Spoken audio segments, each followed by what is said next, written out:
રાજ્યના શિક્ષણ મંત્રી ડોક્ટર કુબેર ડિંડોરે પાણીમાં પ્રચંડ પ્રચાર કર્યો। દાહોદ લોકસભાના ઉમેદવાર જશવંતસિંહ ભાભોર માટે બેટ વિસ્તારમાંથી પ્રચાર શરૂ કર્યો। કાર્યકરો સાથે હોડીમાં બેસી કડાણાના રાઠડા બેટ ખાતે જનસંપર્ક કાર્યક્રમ યોજ્યો। પોતાની પાર્ટીના ઉમેદવાર જશવંતસિંહ ભાભોર માટે બેટ વિસ્તારમાંથી પ્રચાર શરૂ કર્યો। કડાણા તાલુકાના રાઠડા, રાયનિયા અને મોટી રાઠ જેવા બેટ વિસ્તારમાં હોડી પર સવાર થઈ પ્રચાર કર્યો। હાથમાં ભારતીય જનતા પાર્ટીનો ધ્વજ લઈ હોડીમાં બેસી કાર્યકરો સાથે બેઠક કરી। કાર્યકર્તાઓ સાથે બેટ વિસ્તારના લોકો પાસે વિકાસને લઈ મત માંગ્યા। છેલ્લા ઘણા સમયથી હોડી ખેંચી આગમન કરતા બેટ વિસ્તારના લોકો માટે પુલ મંજૂર કરાવ્યો। લોકસભાની ચૂંટણી બાદ ટેન્ડરિંગ પ્રક્રિયા પૂર્ણ કરી પુલની કામગીરી શરૂ કરવાનું મતદારોને આશ્વાસન આપ્યું। મોદી પરિવારના રથ સાથે અબકી બાર 400 કે પારના સ્લોગન સાથે મતદારો સાથે કરી બેઠક। સૌને મારા નમસ્કાર।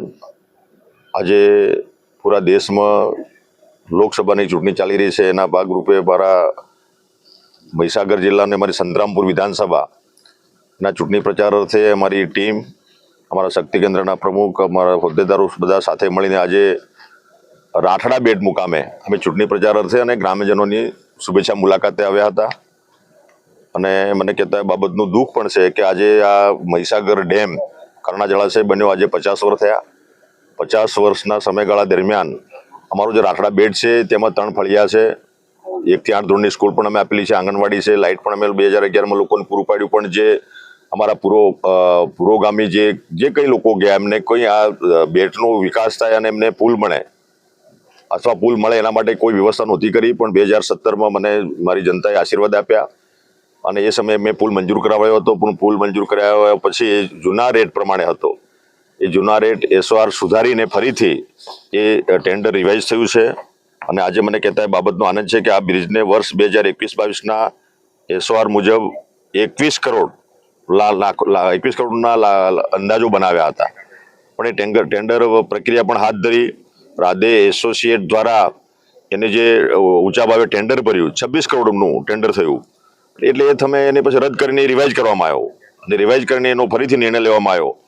આ અંતિયાળ વિસ્તાર જૂના SOR મુજબના ભાવ સામાન લાવવા લઈ જવા માટે પડતી મુશ્કેલી તથા આ જે બેક વોટર છે એ 12 મહિનામાં માત્ર 2 મહિના જ ખાલી થાય છે, મે અને જૂન।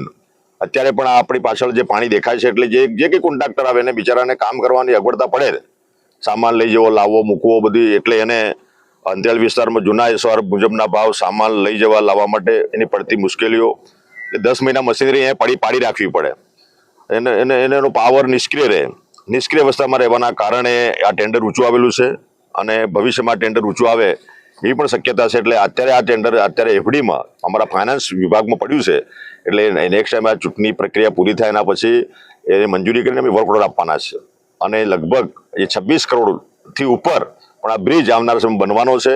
અને અંદરના જે અમારા 711 જેટલા અમારા મતદારો છે અને આમ તો લગભગ 1200 જેટલી વસ્તી છે, એ અંદરના ફળિયાને આનો લાભ આટલા આઝાદીના 50 વર્ષ પછી અમે અપાઈ શકશું। અને અમારા મોદી સાહેબનું સૂત્ર છે સૌનો સાથ, સૌનો વિકાસ, સૌનો પ્રયાસ ને સૌનો વિશ્વાસ, એ સૂત્રને સાર્થક કરીને અમે આગળ વધીશું। બાકી અમારો આદિવાસી સમાજ જે અહીંયા જે બેટની અંદર છે એ ભગવાનની મહેરબાની રહી છે કે આટલા 50 વર્ષમાં લોકો નાવડામાં અવર જવર કરે છે, બાળકો પણ ભણવા માટે બહાર આવે છે, એ વર્ષોની પ્રક્રિયા છે। પણ કોઈ એવી મોટી મહીસાગર માતાના આશીર્વાદથી કોઈ એવી જાનહાનિ પણ થઈ નથી, એનો આનંદ છે અમને।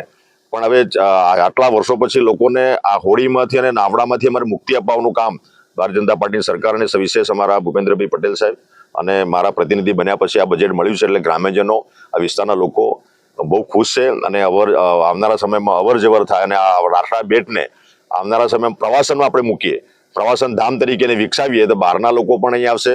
અહીંયા પ્રવાસન માટે એટલું પોટેન્શિયલ છે, પાણી છે, આયર્લેન્ડ છે 7 જેટલા, મહીસાગરનો આ બેક વોટર એરિયા છે આખો, ને સામે રાજસ્થાન છે, રાજસ્થાનની બોર્ડર છે, એટલે પ્રવાસનમાં પણ આ સ્થળને વિકસાવવાનો આવનારા સમયમાં મારો પ્રયાસ રહેશે। સાથે સાથે આ પુલ બન્યા પછી આગળની કાર્યવાહી અમે કરીશું। ધન્યવાદ। ભીખાભાઈ ખાંટ, દિવ્યાંગ ન્યૂઝ, મહીસાગર।